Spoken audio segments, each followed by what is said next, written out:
Welcome to Retro Spectrum. This week we are talking about all of the albums by A Tribe Called Quest. One of my favorite all-time rap groups. Even after this episode, sonically, still enjoyable. Yeah, they put out a lot of really good music, had a really long career spanning from the mid 80s all the way up through 2016. A long, varied career with a lot of good music in there. It's funny.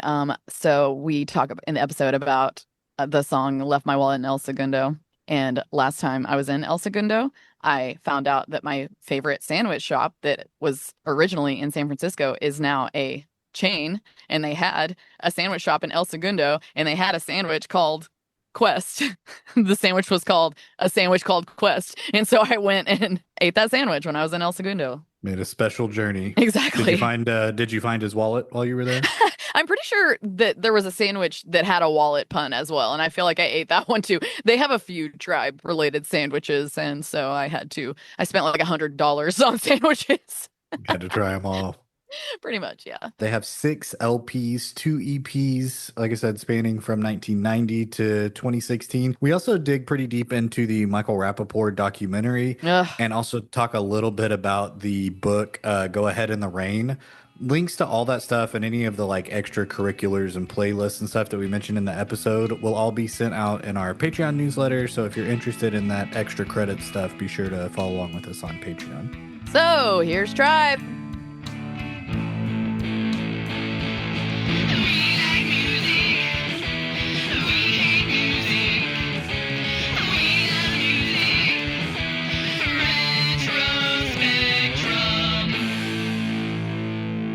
Part of the reason for wanting to do this is you hear these bands that are like referenced all the time or said like, oh, this album or these are like classic albums. And then it's easy to just assume that they are classic albums or listen to the major songs or listen to your artists that you like talk about them. But it's different to actually go in and listen to all the albums and watch the progression and actually see what their career was like. And I also like doing it chronologically because you get that with Tribe. They were kids, you know what I mean? They were babies at the beginning, going up through literally the end of their lives. So you get to see that progression, which I just knew that they were a reference from a lot of artists that I already like. So in that vein, what's your history with Tribe? None.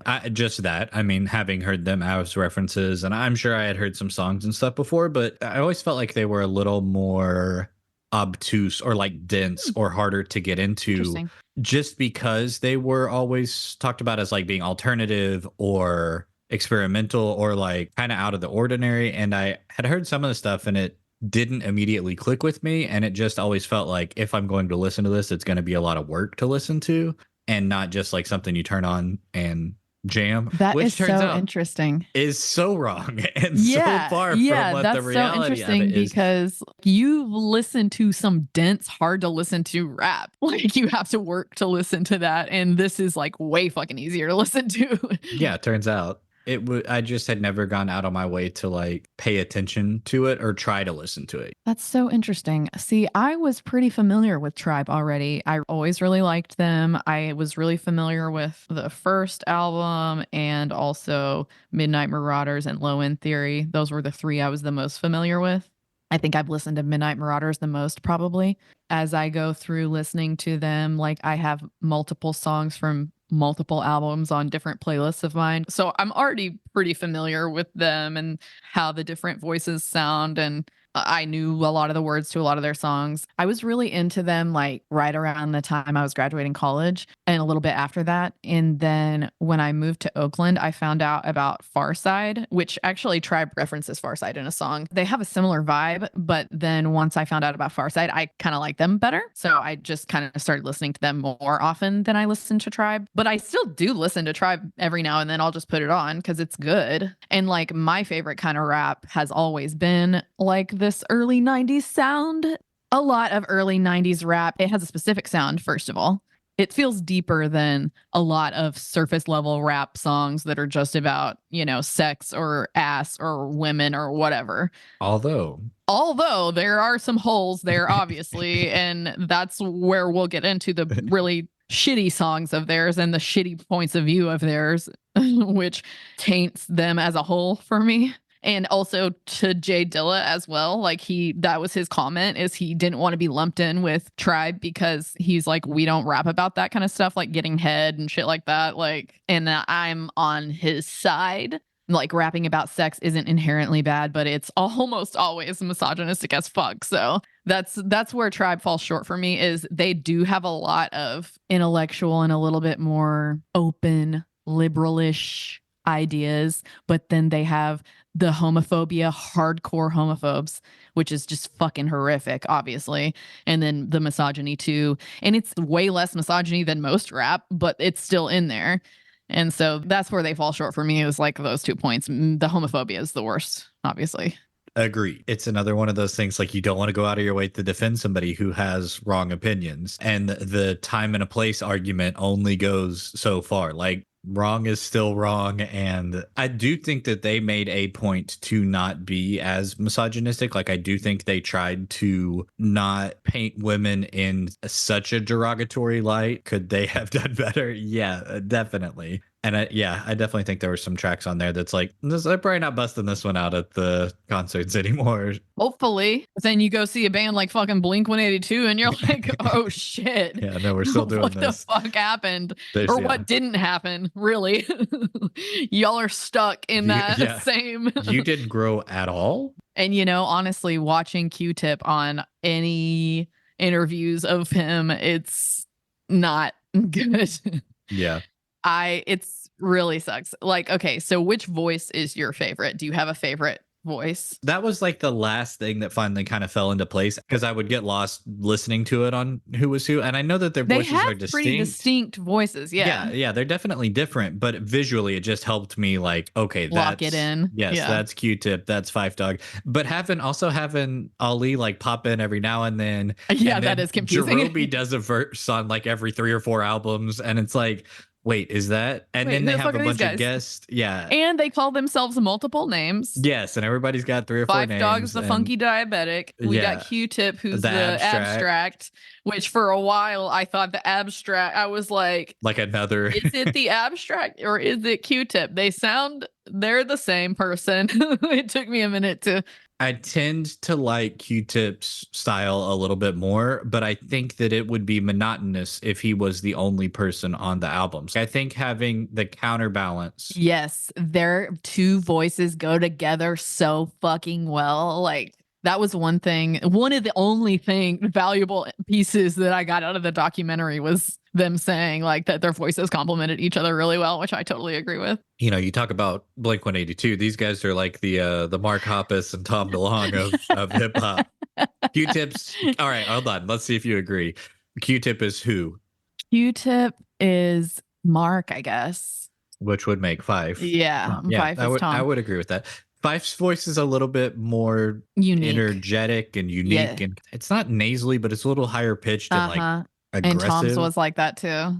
And Q-Tip's a little Mom, smoother. There's something in the background. Yeah, we got to frame this in language that I can. Is your Wheel of Death gonna be Blink 182? No, I don't need. No, I have no need to listen to all of their.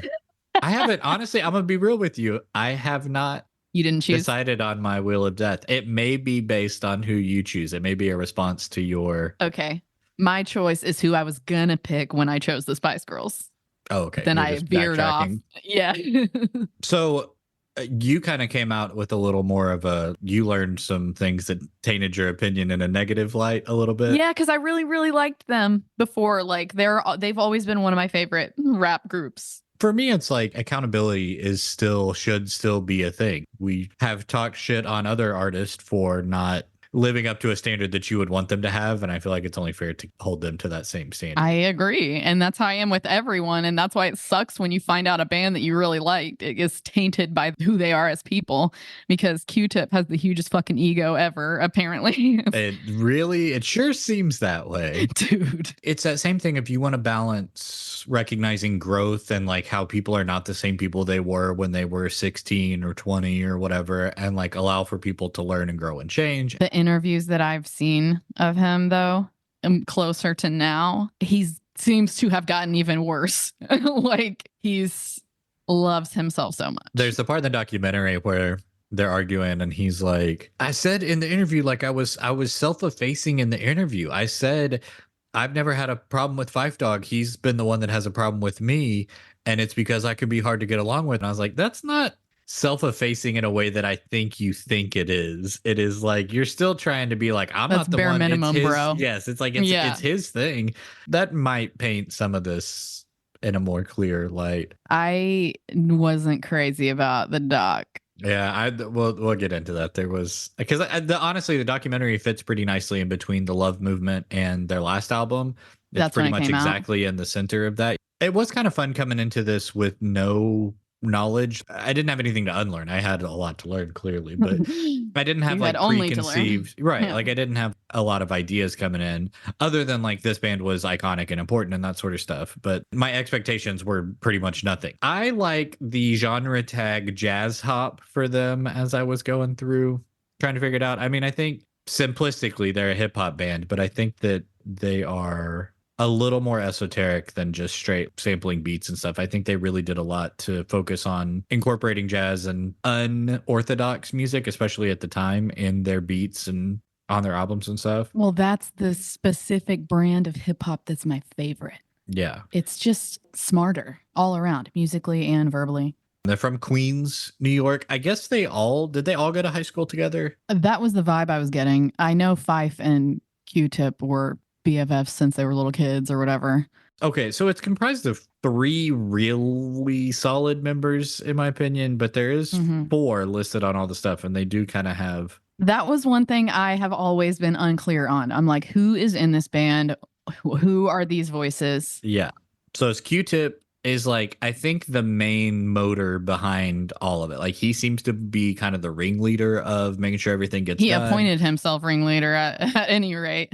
He produced a lot of the albums. Like he found a lot of the beats and put the music together and stuff. I think a lot of it was built on his. I mean, it ended up that way. I don't know. It maybe was more collaborative at the beginning, but he seems kind of like the main force behind it. There's Fife Dog, who is the other.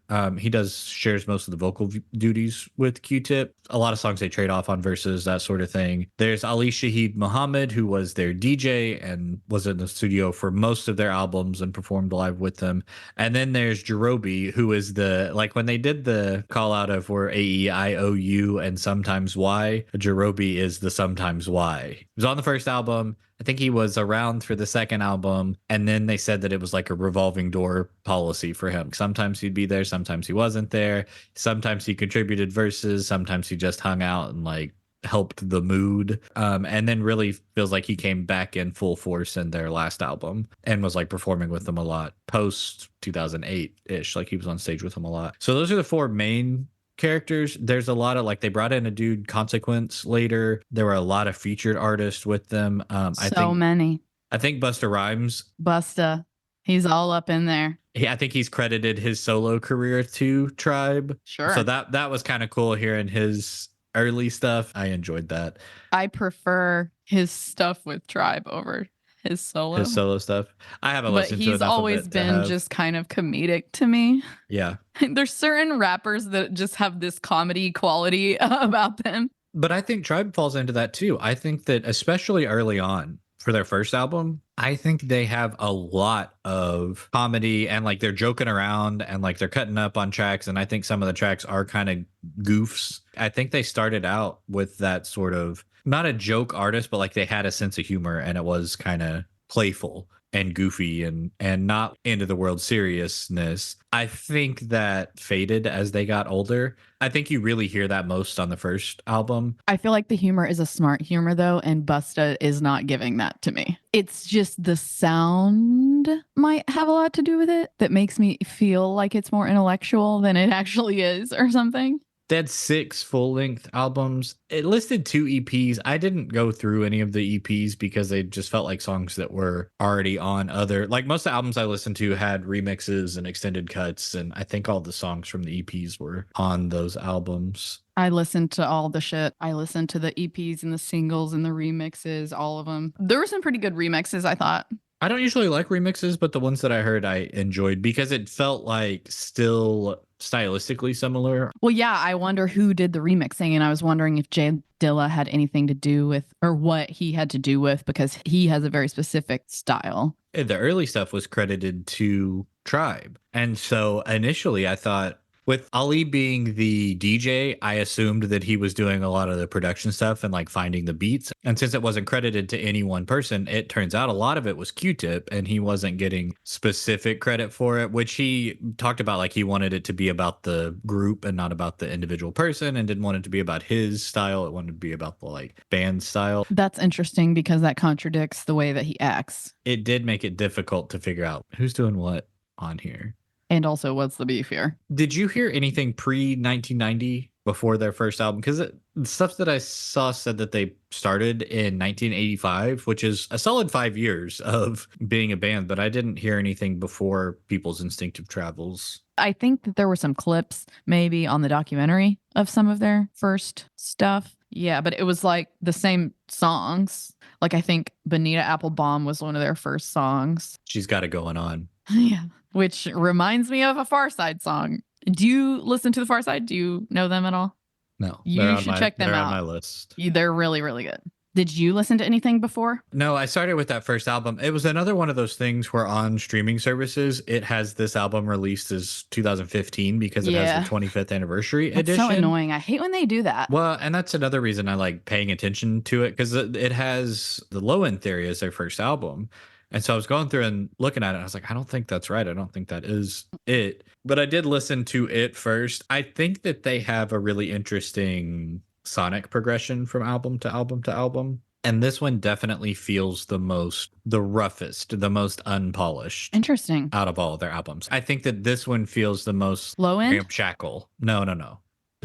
People's Instinctive Travels. Yeah. Okay, well, that makes sense. But I love, it's one of those things we talk about, that stuff with Patti Smith, where it's like capturing the energy of like a live performance, or letting them stick around in the studio until they get like a take that they want. I felt that on this album. It wasn't pristine, it wasn't perfect, but I really loved the energy of it. Mm-hmm. It felt, again, like you were capturing a moment. But they did sound kind of, like kids. And I think it brought in stuff that became hallmarks of their sound, and you can hear the like seeds of it without it being as well formed as what it became. I had 4 songs off this album on playlists already prior to this. Can I guess what they are? Yeah. You got Can I Kick It? Yeah, obviously. You've got Bonita Applebum. Mm-hmm. You got Ham and Eggs. Nope. And you've got Push It Along. Push It Along is one of their best songs.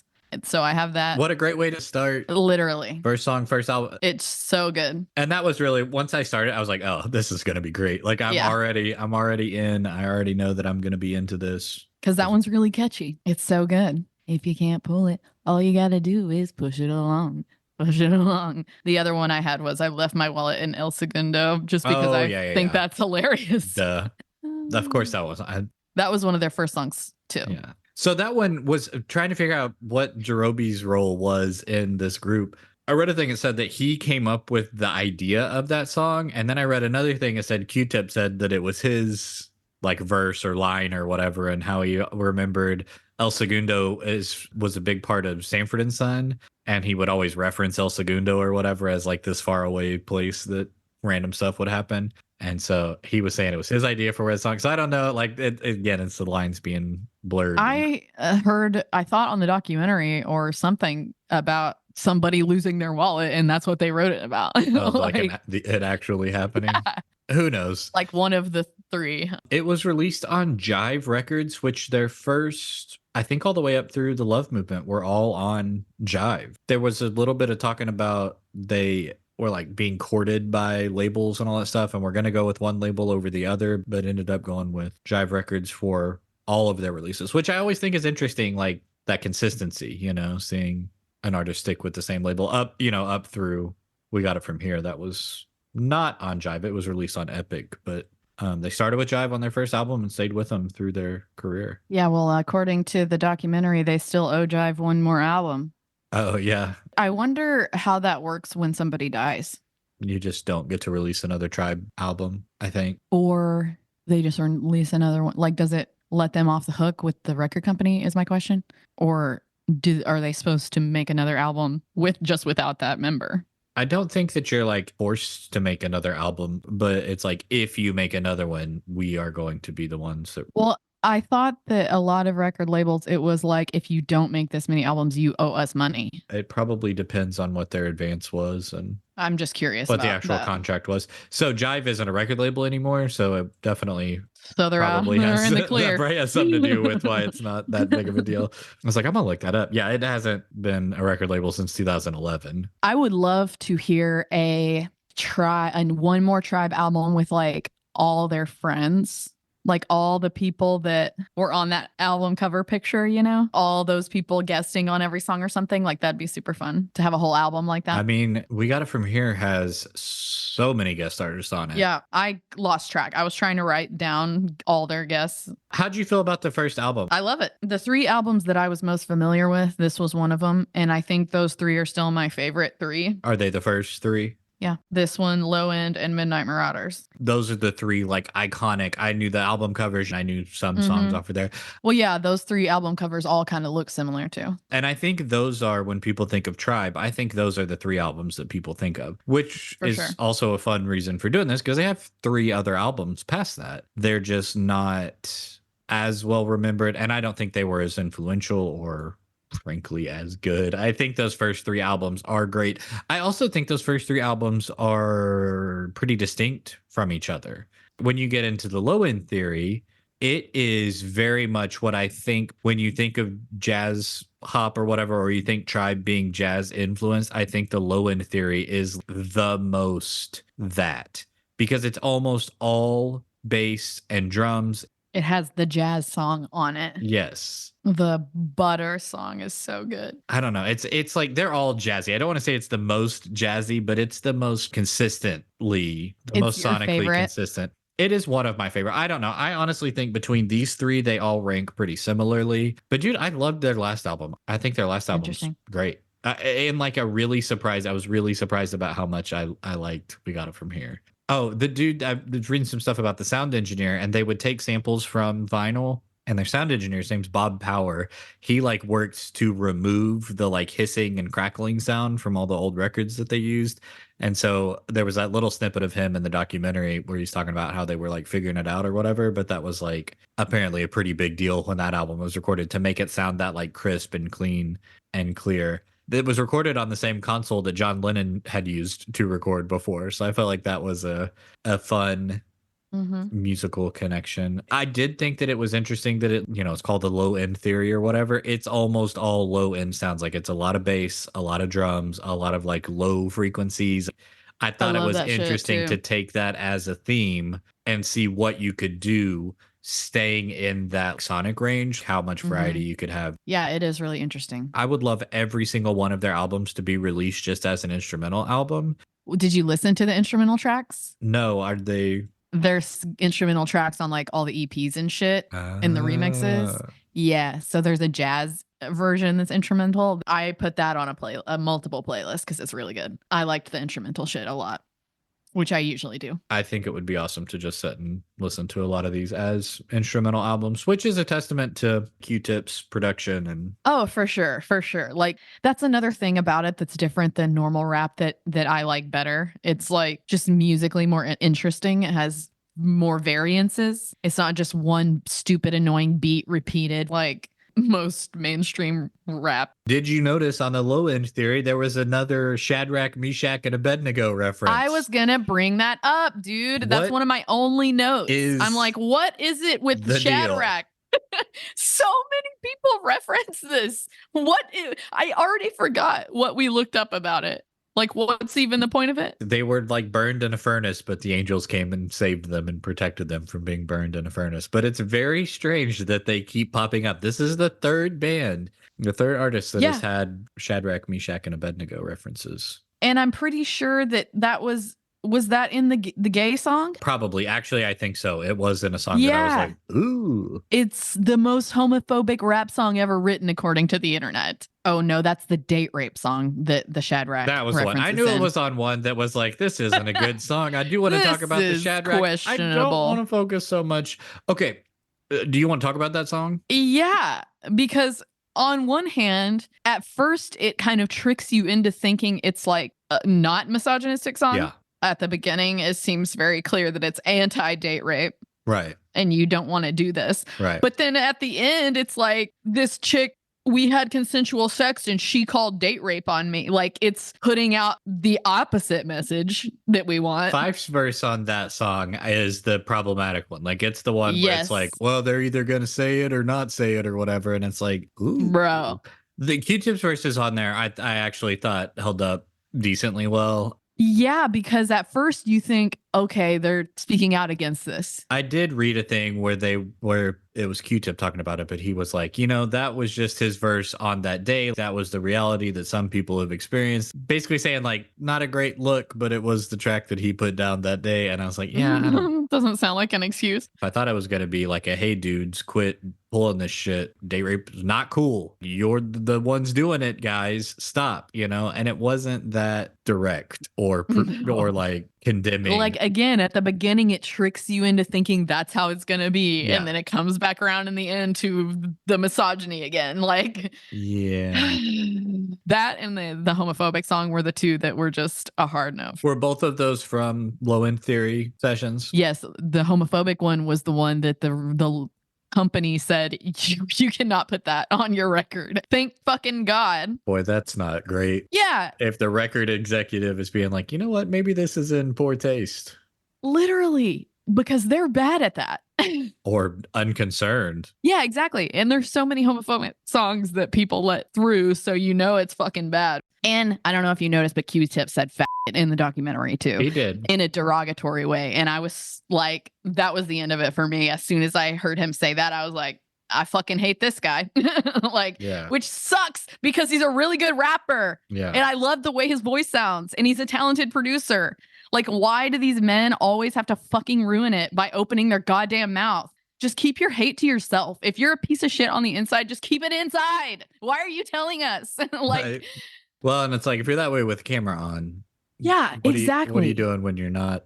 And it sucks because like I kind of do want to know the real person behind shit so I can know if I should really support them or not. So it is good that these fuck faces always come out because they can't keep their goddamn mouth shut and they can't keep their bigotry to themselves. But it's just always such a downer when it's somebody that you really liked and then you find out they're a piece of shit. Yeah. Sorry, man. I wasn't trying to destroy your idols. Yeah, it sucks. I still like, you know, the songs that I like. The songs sound good. It's undeniable. It's where do you stand on artist versus art and, you know, all that stuff that we tend to always come back to. I'm always confused about it. It's hard. Do artists have to be perfect for you to be able to support them? Like, where do you draw the line? Nobody's perfect. Well, I know, Nobody you know what I mean, has but to be like, what's the line that somebody crosses that's like, I'm no longer going to support? Yeah, it sucks because, you know, I shouldn't be listening to this and giving them money because they're clearly homophobic as fuck. And I mean, that's why I don't listen to Drake anymore because I don't want to give him any money because he's a piece of shit. There's certain people that do cross a line. If you've assaulted a woman, for instance, you're fucking out for me. That's a no. Verbal homophobia is one thing, but physical is another, you know what I mean? So the physical is definitely a line for me. Like if you've crossed that line, fuck you forever. So I think it might be a good time to talk about the Native Tongues Collective. I mean, they came up with the Native Tongues Collective, which I really like the idea of. I do too. It's a very like hippie punk vibe to me too. Like a lot of hippies and punks do similar things. Where it was like, we're going to make our own community. We're going to support each other. Like they all guested on each other's albums. And it was kind of like if one of them made it big, they were going to bring everybody else with them. And they were in the studios at the same time and did shows together. And I don't know, it felt really like a community. I liked that vibe. It had the Jungle Brothers. And so to me, the surprises were De La Soul and Queen Latifah. Cause I mean, I think ended up having the most, like the longest careers out of the collective. Did you listen to Money Love or any of the other bands from the Native Tongues Collective? I listened to one song from a few different ones. I took some and put them on that playlist. There's some Jungle Brothers songs that I put on the playlist, a couple of De La Soul tracks that Q-Tip either produced or guested on. I tried to listen to Slum Village because of Jay Dilla, and I was like, okay, this is a quote from him talking about Tribe. And he said, it was kind of fucked up getting that stamp because people automatically put us in that Tribe category. That was actually a category that we didn't actually want to be in. I thought the music came off like that, but we didn't realize that shit then. I mean, you got to listen to the lyrics of the shit. N-words was talking about getting head from bitches. It was like an N-word from native tongues never would have said that shit. So I was like a little confused on, because Tribe was supposedly a part of the Native Tongues Collective, but then he's kind of saying native tongues people would have never said the shit that they said. So he was almost kind of saying like, they're not in our group. So that kind of confused me a little bit. By the time Jay Dilla had started doing stuff with Tribe, I think Native Tongues had kind of fallen off. Like, I think they were really only active as a... like right at the beginning or something? Yeah, for those first, like, probably up through Midnight Marauders, which was pre-Jay Dilla with Tribe, because he didn't start producing with them until Beats, Rhythms, and Life.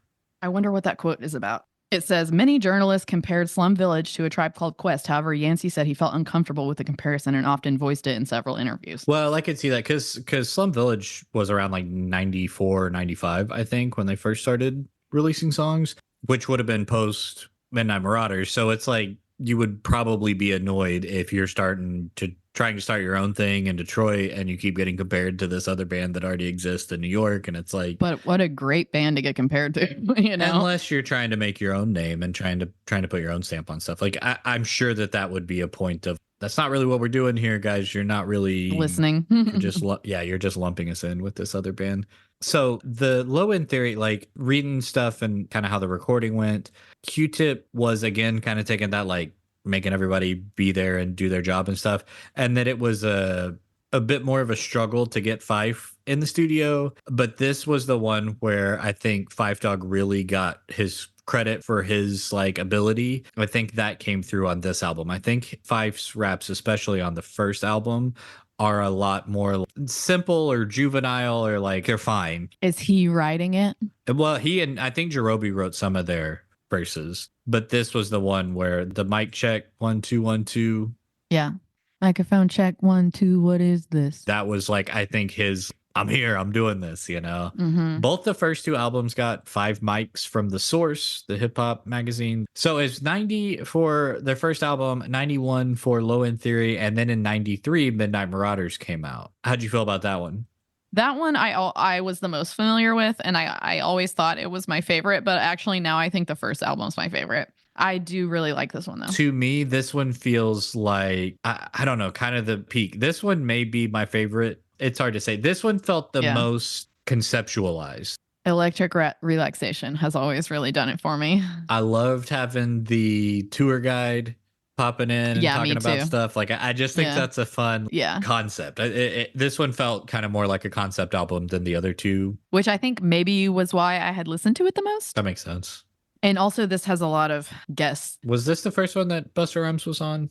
I believe so. That my one note for this album is Busta Rhymes with an exclamation point. So no, because he's on Scenario. That was the song. Scenario on Low End Theory. That was his verse. Scenario is one that I always forget that is their song because it feels way different to me. Because of the Busta Rhymes verse, or just in general? In general, because it's of the simplicity, I think. Because usually they're just like a little bit more complex. But that was the one that I think Busta Rhymes was crediting with starting his solo career. That song was fucking huge. It missed me. I mean, I was 7 at the time, so I don't know that I was Really? You didn't know that song? I don't think so. That's crazy to me. You know, there are gaps, man. This whole thing is about filling gaps. And just because of your childhood, like you weren't watching MTV every day like I was. No, we didn't have cable till the late 90s. I didn't get MTV. But even then, they probably wouldn't let you watch it as much as my parents were the ones watching MTV. So I was watching it also, you know? It was interesting to me that the Midnight Marauders was released the same day as 36 Chambers, the Wu-Tang Clan's album. Yeah. Wasn't there a note about that in the documentary? Yeah. What a big day. And I'm pretty sure later they came out with opposing albums on the same day too. Oh, really? Maybe that was the Spice Girls, actually. All these documentaries are running together. The Spice Girls released an album to compete with Wu-Tang? No, I think Jerry and Mel C both released solo albums on the same day. That's what it was. Come on. That wasn't an accident. Oh, yeah, I know. That was I arranged. think that when one of them found out it was going to happen, she tried to fight it, but the record label was like, no. It was like a record label thing. I don't think it was Yeah, a the choice record label for was the like, girls. this is the only way to get people to Yeah, talk about these exactly. albums. Literally. We amp up the beef. Yeah, you're right. The Beastie Boys were on the cover photo on the Yeah, with they're all the hilarious. with all the little And I heads think they're or the only whatever. white rappers. And I noticed, I'm pretty sure there's only one chick on there too, which is kind of annoying. And honestly, I don't even think I know her. She was in the documentary too. I did think it was funny where they were talking about how they heard their friends were on the cover or whatever. They made it on the album and they were like, And one guy didn't get on. they didn't call me. I was like, yeah, that's kind of messed up, man. There was like there's a lot of people on there and you didn't make the cut. Yeah, that's hilarious. So those 3 albums to me, those are the ones that are the most referenced. I think those are the ones that people think of when they think of Tribe. Culturally, those are the ones that have kind of stood the test of time a little bit more than the latter 3. Agreed. And honestly, I think that they all rank really highly. Okay, so that takes us into beats, rhythm, and life. And to me, this was like a turning point for the way the albums sound, and also I think for the group as a whole. I feel like I didn't listen to those last 3 albums enough times, although I did listen to the last album multiple times.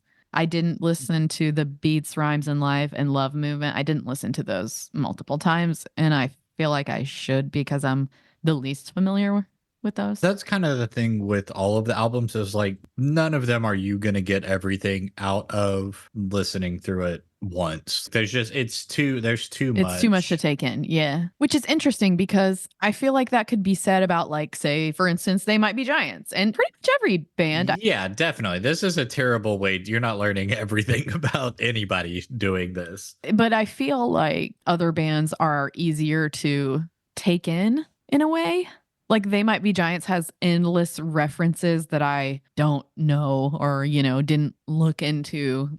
Okay, maybe the difference is I'm more interested in this than I am that other stuff. I think a big part of it too is hip hop it's more verbose. They're just saying more words. One rap in hip hop will have more words than like 10 They Might Be Giant songs. I don't know. They Might Be Giants is pretty wordy specifically, but maybe a different band would be a better. Sure. The Clash. Yes. Yeah. Definitely. Where you're getting like 3 or 4 lines per verse and then your chorus is repeated, but again it's pretty repetitive. But again, this is why I prefer this early 90s style of hip hop, because of the verbosity versus newer hip hop that's really repetitive and simple. I much prefer the old shit that's takes more effort to listen to, but it's more worth it if you ask me. Some stuff I will sit there and like really only listen to that. These last couple I was kind of doing other stuff too. They're still super pleasant to listen to, or like it's nice to listen to them. But if you're doing anything else, like you're not going to get everything out of it. You're going to miss lines. You'll get and I'm not a huge lyrics person anyway. So it's like,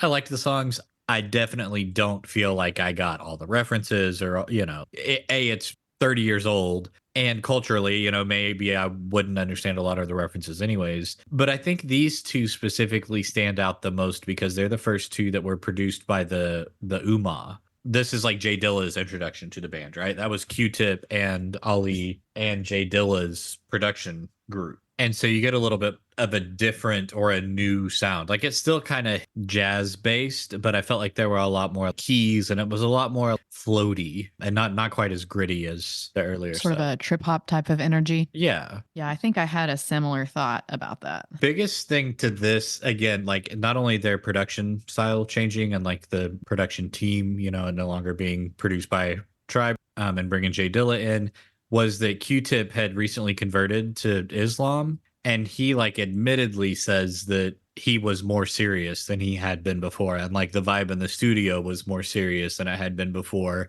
And I think that comes across in the music. This doesn't sound as fun or like goofing off. So this album had a few, you talk about not listening to lyrics. It did have some lyrics that jumped out at me. There was a OKC bombing reference on the song The Motivators. Interesting. Because this was 96, so it would have been pretty recent. Fresh. That it happened. Yeah, pretty fresh. What did the lyrics say about the bombing? It was something like, My lyrics are the bomb. Just ask OKC or Timothy. something Oh, like okay. that. Yeah, Yikes. That ain't it. it was something in that vein. There were at least 3 OJ references on this album, Not a good look possibly either. more. Well, no, because it was post trial, so it was like referencing Him being a piece of shit. the OJ trial. It was like referencing like being a big deal, like OJ, I do remember hearing that and being like, huh. which are like again very time and a place, very mid 90s. Yeah, what do you think about in all art and media? What do you think about when they put stuff that's so specific to a certain time, therefore dating their product? I think it's fine. I think you're tied to your time regardless for the most part. I think you can't help but be influenced by the time that you're making your art in. Sure, but then referencing things that are so specific that maybe a lot of people now wouldn't have a single clue even who that was or what the fuck, you know? Yeah. I also feel like it makes you more relevant if you're talking. I like it does date some stuff in a way that's like, who It makes you cares? more Or what are relevant they at the even talking time. about that? Yeah, but it Yeah. makes you more relevant. So I think if you're going to do that, just continue to put stuff out so you're not still making OJ references 30 years later. And also, like, again, they say a lot of things on these albums, like, just because they're volume wise, they say a lot of stuff. I thought it was interesting when they were talking about Fife was talking in the documentary where the people came up to him and they were like, "Oh man, you're the funky diabetic." And he was like, "What?" And they're like, "From that song." And he was like, "Oh yeah, I did say that." Like, why did I Yeah. say that on that song? So it's like, I do think there's an element of they were recording that day and that was the verse they wrote that day. And that Right. was what ended up on the recording. And now that's the verse to that song. Which is what's tricky about things being recorded. Yeah, for sure. I also thought it was like, man, performing these songs 20 to 30 years later, You the remember all amount these of words. memorization of Yeah. like just remembering the lines Your to own your words. own songs. Literally, that would be so fucking hard. So hard, And especially then watching them rehearse those dance moves. yeah. And well, especially going to a place where like everybody knows what the line should be. You know, like when you do a play or whatever, nobody really knows Yeah. what the line is Right, supposed to right, be. And if right. you miss it, whatever, everybody can kind of Yeah. like smooth it But over. also, at least with rap, it is a thing to kind of change the words around, especially in live performances, to like say a different line. Like, as long as you are confident about it, then it's fine. Yeah. But yeah, what's even worse for poor Fife is diabetes fucks up your memory really bad. So that would have been even harder for him, poor guy, in the later tours where they were trying to pay for his medical bills. Well, and he mentioned that too. Like he had Jerobi, like that was part of their fight. Was that like he would have Jerobi rapping with him, and so like if he got out of breath or forgot a line or whatever, Jerobi would kind of pick up the slack, and then Q-Tip started jumping in too, and he took it as like an insult, like, "Hey, I'm seeing that you're not remembering your lines, and I'm gonna cover for you too." And it was like, But he also called him out on stage, like, "Look alive, Fife." And it's like, bro, he has diabetes. He's barely fucking standing up right now. Like, and so he got really upset about Q-Tip saying that on stage, on mic. Like, that is pretty fucked up because that just calls it out to the rest of the audience that might not have even noticed that he Right. wasn't looking alive, you know? That is fucking rude as shit. I've had so many family members as a native that are diabetic, you know, and it's a bad fucking deal, dude. So I felt really bad for him when I was watching that. it did mention that like this was cited as like the beginning of the end for the album. There were 3 years in between this album and the last one. It felt like their communication was not great at a lot of different points. This was the one where they brought Consequence in to, you know, to be like a new member. Which had consequences. Yeah, he lived up to his name. Maybe that's why they named him that. Like in retro. Do you know the Mandela effect with the Berenstein / Berenstain Yeah. Bears? Yeah. Okay, so how do you remember it growing up? Steen, because that's a name. Berenstain is not a name. On this album, there is a song where he references the Berenstein Bears and he says it Berenstein on this album. So I'm taking this as proof that it used to be Berenstein. I know, right? Stain just doesn't make sense. And that's got to be the only reason why everyone thinks it's Steen, because You that's just say actually Steen a instead of- name. yeah, definitely. And like Stain. none of us could actually read when we were reading those books, so it's Yeah. not super surprising that we don't remember it right. And our dumbass teachers probably fucking didn't know what it was either. So that was the first album with Jay Dilla, which like kind of sadly coincided with what I think was the The end. beginning of the end of them. Yeah. Yeah, my read was that it pushed Fife to feel like not part of the group or not as much as part of the group. Also, he moved to Atlanta, so he wasn't living in New York with the other guys. Ollie seemed like the mediator between everybody. He Poor seemed kind of guy. I felt bad level-headed, for him the whole time. but he just seemed like not on one side or the other. Like he seemed pretty mellow and level-headed. I can bet that he was caught in the middle of a bunch of stuff. Yeah, and that had to have been annoying as fuck. How'd you feel about the Love Movement, the 98 album?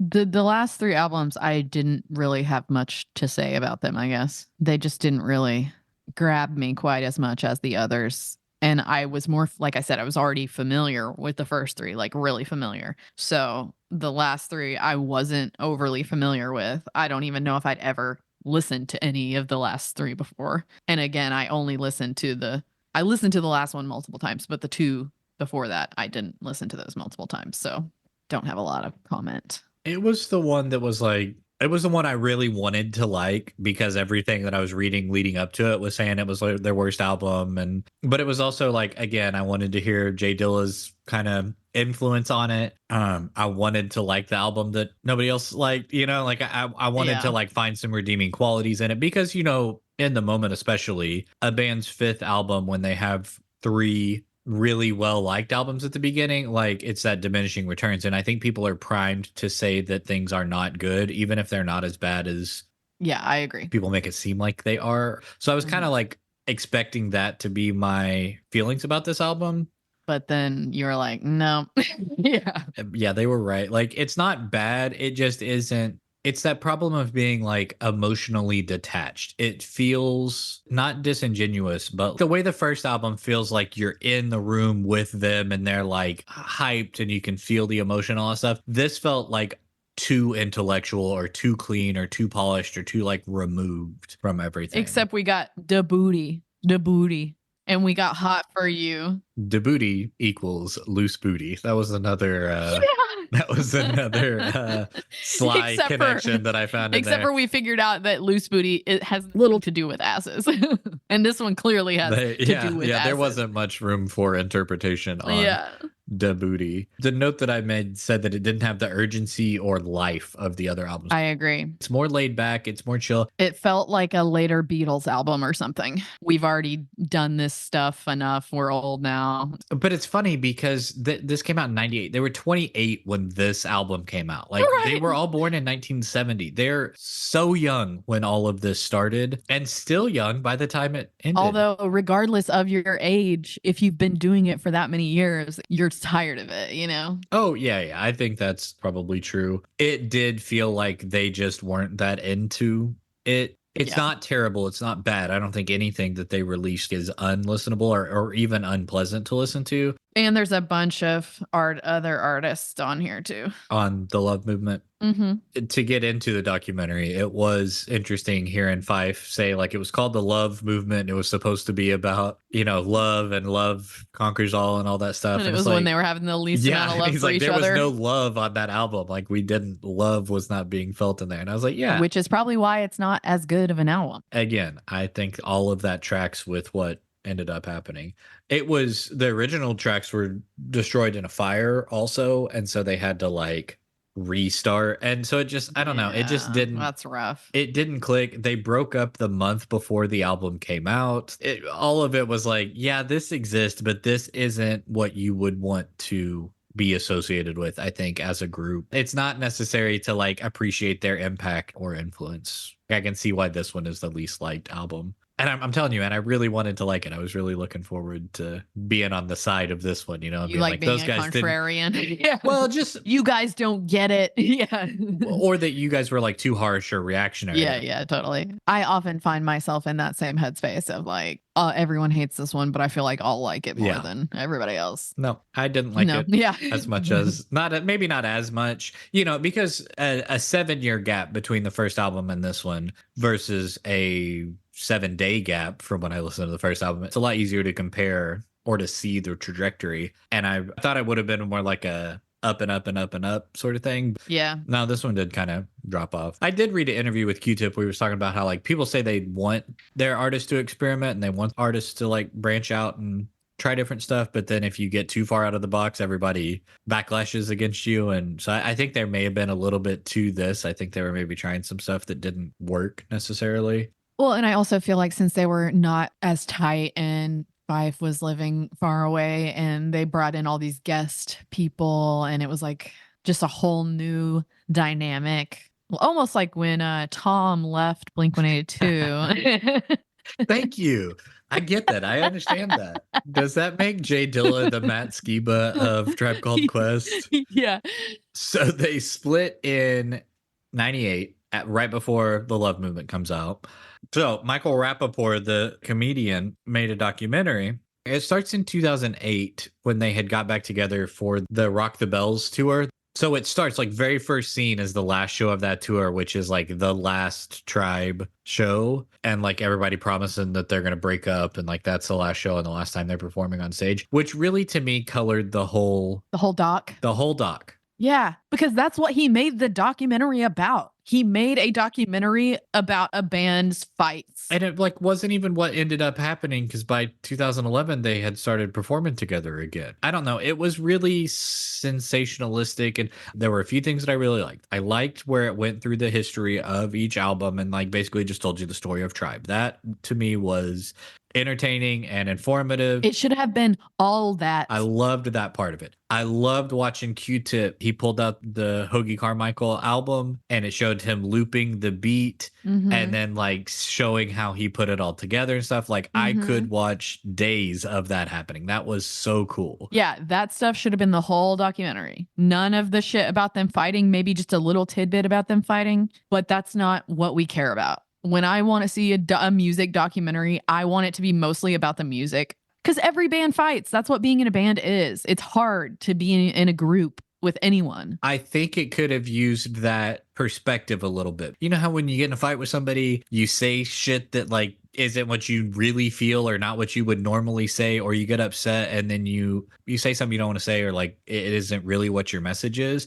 I feel like he took all of those pieces of like, I'm upset about this. I'm saying some stuff that's maybe like more intense or more sensationalized as fuck. Yeah. And then only played those parts and not the like rational. Yeah, he did not make them look good. Parts. Well, that's why Q-Tip he was going to be an executive producer on the doc. What I fucking found out was that they were fighting for Tribe to be producers and they didn't want them to be because they didn't want to give them any fucking money. And there's a recording. One of the actual producers did a CC or like a reply all on accident in an email and was talking shit about Tribe, and they received the email that was like straight up the producer saying we're gonna fuck over Tribe. So fuck Michael Rappaport and fuck all those producers and all those people. Mind your business, Michael Rappaport. This is not for you. Like, what the fuck? So it helped me crack the code of Jerobi. Because the whole time I was like, what songs is he singing on? Why is he in?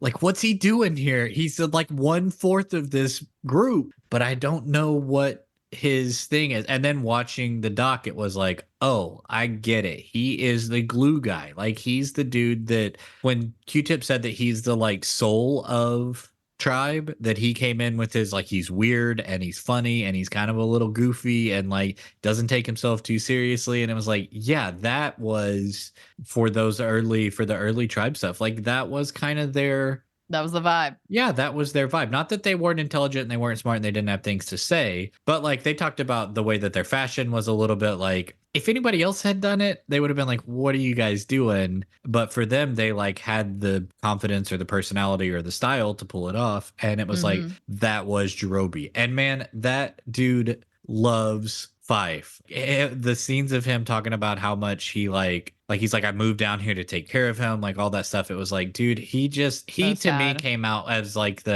he came out on top of the doc for sure. That's a good dude. That is a good dude. And he didn't seem to be involved in all the drama and the backbiting. You know, and then seeing him on stage performing with them and stuff, it was like he was rapping along with them and like chiming in at the end of the lines and that sort of stuff. It was like, oh, that's his job. He's like an energy dude. He's a hype guy. He's the glue guy. Like he's a good guy to have around. Sort of like a backup singer almost. Yeah, but I'll bet he like mediated a bunch of disagreements or arguments. And like, I'll bet having him around made things run a lot more smoothly. And then him talking about why he left Tribe and like he went to do culinary school and he's like talking about how much he loves his life and he got to do this cool. I don't know. He just like, he really came out as like, oh man, like you did it right. There was also that segment where Fife Dog was talking to his wife about going to therapy, about how he and Q-Tip weren't getting along. And his wife was like, Typical man. you guys should really go to therapy. And he's like, no, I'm not going to therapy. And I was like, y'all should have really gone to therapy to his own detriment. Yeah. And the wife's just over there like fucking eye rolling, like these stupid men won't swallow their fucking pride and just go to therapy. Which is why I was asking you what you thought of the ego song, because just bringing up that word, period. I think Q-Tip has enough ego for everybody involved. Yeah. Ali, when he was talking about the breakup, he was like, it was time for it to move on. Like, he didn't seem like he was in the middle of the stuff. He did seem pretty well reasoned about everything. And he has post Tribe. Have you seen all the jazz stuff that he's doing?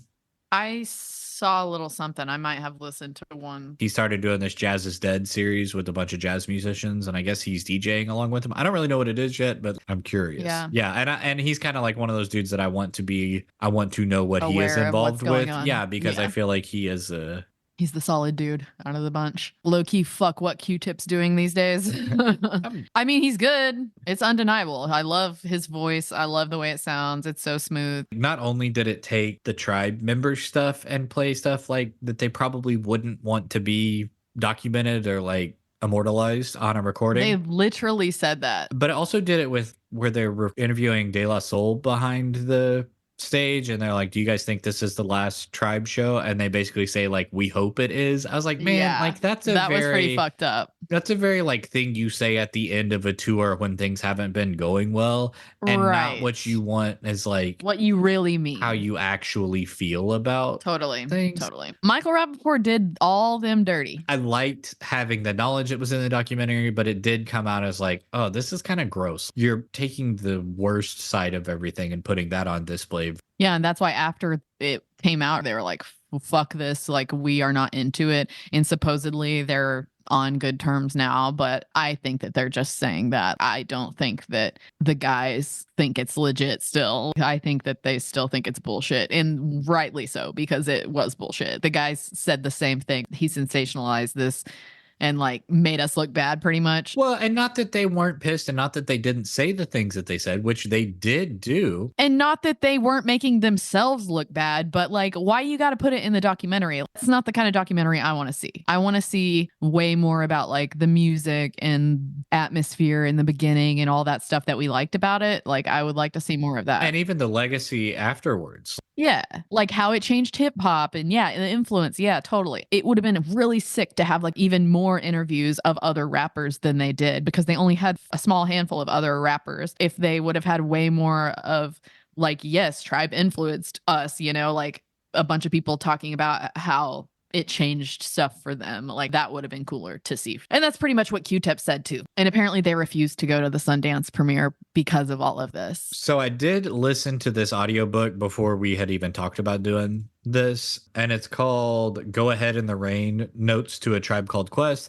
And it's this essayist who basically writes about the history of Tribe, but he writes it from his personal connection to it. And he kind of brings up references. That sounds cool. It's not the history of a Tribe Called Quest. It's kind of like a history of the author's experience with a Tribe Called Quest. History, yeah, it was like, it's really which personal. Which is kind of what we're doing in a way. It made me want to go listen to Tribe and like know more about them. But it had brought up I think one of the essays is about this documentary and about the beef. So I knew that there was like some beef in there. And it was another thing where I wanted to be like, they're probably overreacting or it's not that bad or whatever. But after watching the documentary, it was like, it was bad. I could see why they were unhappy with that. And not just that Q-Tip wanted control over it and wanted to say exactly what he wanted to say. They did a bad job. I think it's fine that we like show the real people. Just make that a smaller part. That's like what the whole ass documentary was about. And that's not what I want to see. Like, I don't want to watch some fucking scathing investigative journalism vibe of like, let's just trash them as people. Unless they're like, if it was about R. Kelly or whatever, sure. Right, yeah. But like, you know, they didn't rape or murder anyone or anything that I'm aware of, you know? So like, they just have egos and are homophobic assholes. But I will say that the documentary tainted my view of Tribe all around, and that sucks. Yeah. That's a disservice to them, I think. But it's also like the more you know, you not knowing doesn't change the reality of it. Like it changes how you feel about it, I guess, but it doesn't change the actual reality of it. And now it's like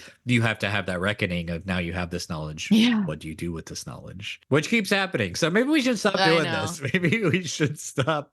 We're gonna learning- hate every band that exists. Or just feel guilty about like, Well, yeah, I mean, that's the thing is like they say don't fucking meet your heroes Yeah. or whatever. That's how it's always going to be pretty much. I mean, not always though. Sometimes we find out like Patti Smith is amazing except for that one song, you know, like some people though we do find out no, this is a legit person. And although she has that negative mark on her record, I still think overall that she turned out to be a solid stand-up human being. So yeah, they did a couple of tours and I guess kind of broke up again. Did you see what made them decide that they wanted to go back in the studio to do their last album? I don't remember. It was their performance on The Tonight Show. They performed on The Tonight Show, and everything that I read said that like that night they decided they wanted to get back in the studio and like start recording again. The Roots is the house band, and they're part of the Soulquarians, which is another spinoff of the Tribe, and Jay Dilla. Did you put the Soulquarians on the chart? Because I couldn't No, find because them. I didn't get into it. I didn't get into. Okay. That's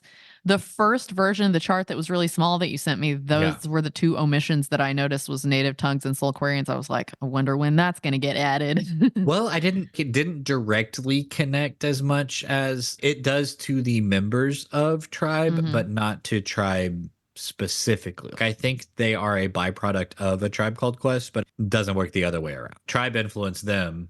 I thought it was just like another music collective at the same time, basically. It's later. It was like what Jay Dilla after Tribe broke up. Like I think that was when the Soulquarians really started. And yeah. Okay.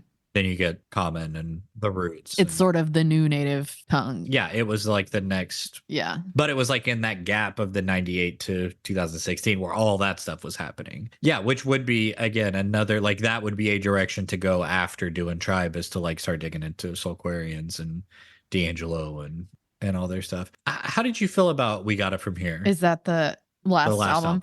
I wanted really bad to get into it for some reason. And so I listened to it multiple times and just not much was really grabbing me. Really? And I don't know why. I put the Ego song on my Retrospectrum playlist. So apparently I liked it or thought it was catchy or thought it was important for some reason. But it's interesting because the lyrics are, I don't know. I'm unclear on what the fuck it's about, I guess. But anyway, did you really like that album? This was one that I was primed to because generally a 8-year gap and 15 years after their first, these albums tend to not be very good. But I don't know. I really like this album. I felt like it married all of the stuff that they did at the beginning of their career with all the stuff they were trying to do with those last couple of albums. I think that's why maybe that I listened to it so many times, because the two before this one, I didn't listen to a bunch of times, but this one, it did have something a little bit different. And I agree that it kind of brought in some of the old vibe a little bit more. And even the album cover itself looked a little more like those first ones, but like a little bit like an unhinged version. But yeah, I tried really hard to get into it. I just didn't get as into it as the stuff that I'm already familiar with. I was really afraid that it was going to be like a play to nostalgia. Yeah. How great things used to be and why can't, you know. It didn't seem like that to me. No, not at all. It was very current events focused. It had the energy and like an anger that I don't think is in it, because the rest of their stuff is like pretty chill. They're not angry or aggressive. And like this album, they're angry. It has a lot more bite to it than I think a lot of their previous stuff did, which I thought was I mean, clearly it's a byproduct of the politics of the time, but I thought it was like a really bold choice maybe, or like a big choice was to do it with a little bit more aggressiveness. And like I said, I really think that it brought all of their parts together. I don't know. The production on it, it's interesting because 90s hip hop sounds dated. If you go back and listen to a lot of it, it sounds like kind of goofy. That's my favorite though. And this does that 90s rap it's style. It's goofy in a wholesome way. But it doesn't sound goofy. Yeah. It doesn't sound dated. It's a little bit more mature. Yeah, definitely. And again, unhinged. The cover says it all to me. That's actually, that's a pretty good point. Like this Ego song references Jack White and Michael Phelps for some reason. Well, Jack White's on the album. What's the deal with them and Jack White? What do you mean? I'm just confused about it, I guess. It just doesn't, to me, that collaboration doesn't really make sense. I'm just confused on what inspired that. Like, I guess Q-Tip just really likes Jack White.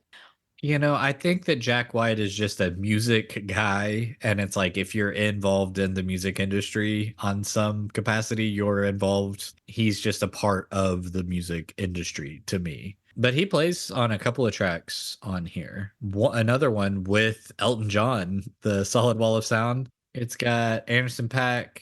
It's got Busta Rhymes, of course, and Consequence. Elton John kind of connects us to the Spice Girls now. Oh, yeah, he's in the movie. See, there you go. I got to make this web, man. I got to get it all connected. It's going to be like unreadable by the time we're done because that's what I want. Yeah.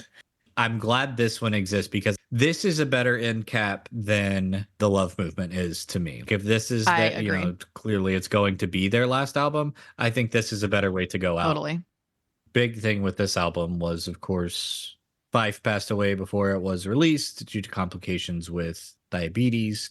All that stuff in the documentary about his transplant and everything, like that was brutal. Like, dude, it's just really sad. Him talking about his sugar addiction issues and how nobody took him seriously and how they didn't make it easy for him, and then watching him try to go through getting the transplant, like that part was difficult to watch. That was diabetes is fucked up and sugar is really fucked up, and yeah, it's sad. The whole thing's sad. Yeah.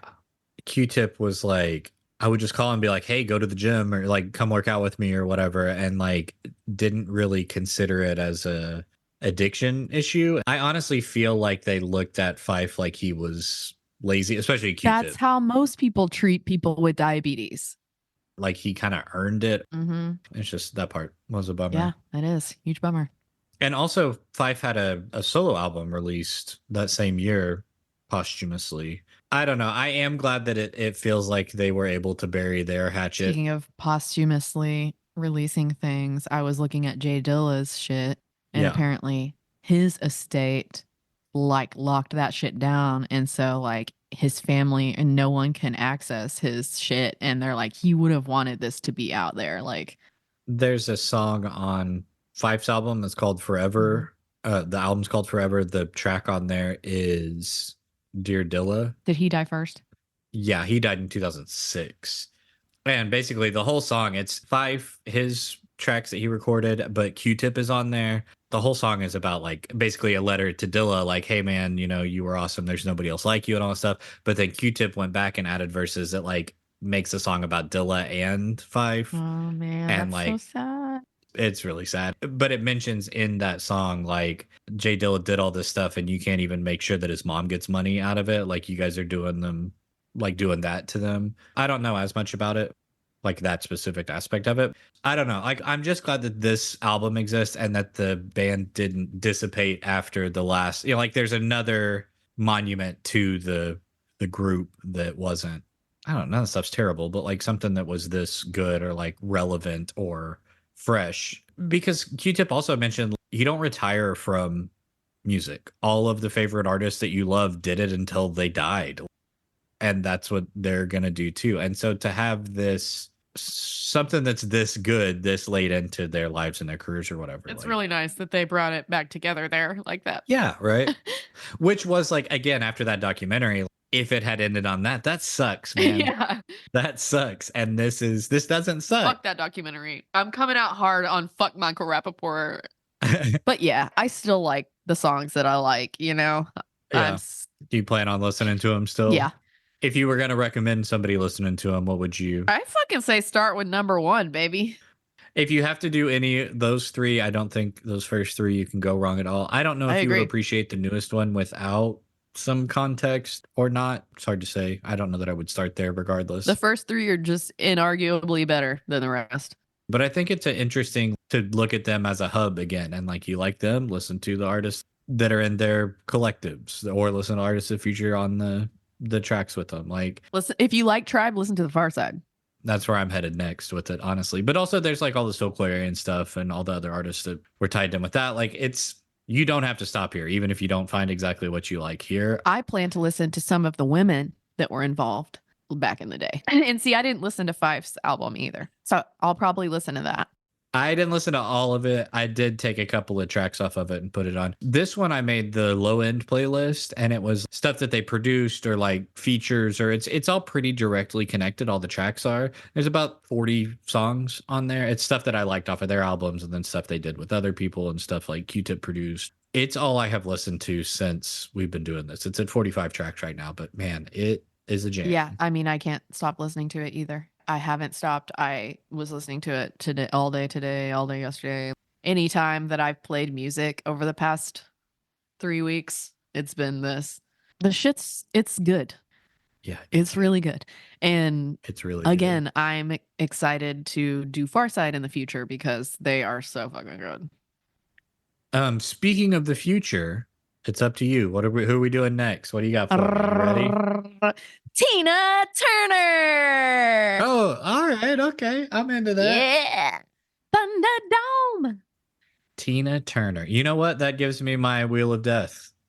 So yeah, Tina Turner. That's gonna be really fun. That'll be really fun one. You ready for our Wheel of Death?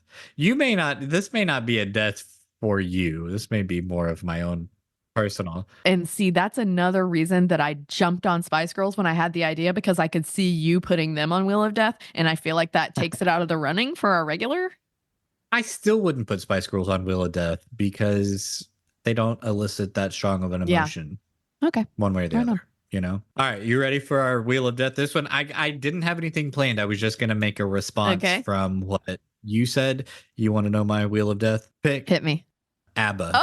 Oh, interesting. See, that would be a band that I would do normally, probably. That's what I thought it might be. So are you gonna pick Wheel of Deaths that you try to jump on it before I get to it? No, not necessarily. But I know it's something that's like, I think there is some cultural impact, but I know that I will not enjoy listening to all of their songs. Oh my gosh, I'm so excited about this. Thanks for listening to Retro Spectrum. Be sure and leave us a 5-star review and follow along with us on all social media platforms at Retro Spectrum Pod. If you like what we do, subscribe to our Patreon at Retro Spectrum Pod for bonus episodes, playlists, and access to our Discord. Hope you enjoyed the show. See you next time. Retro Spectrum.